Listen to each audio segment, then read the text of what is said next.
Welcome to the Slop Farm. Enjoy the video. You start by confirming Chrome is installed and locating its full executable path. This matters because Jupyter needs an exact command.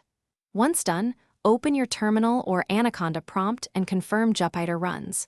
Next, generate the config if missing with Jupyter Notebook generate config. You do this now so you can persist settings.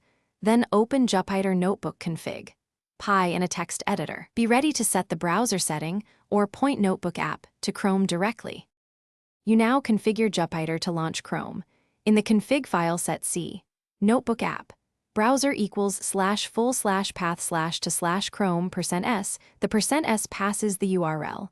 On Windows include the exe and escape backslashes, on Mac use the open a syntax or the app path, on Linux use the binary path. Once saved, restart the Notebook server. Alternatively, export browser equals /full/path/ to /Chrome %s. To finish, restart the server and watch it open a Chrome window. Make sure the address it serves is what you expect.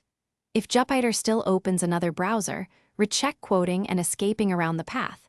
Missing quotes or wrong slashes are common. If Chrome launches without connecting, add new window or user data dir flags to avoid profile locks.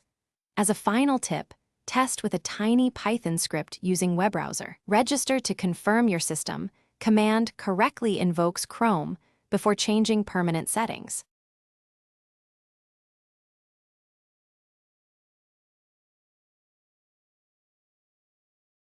Thanks for watching. Consider subscribing if we helped you today.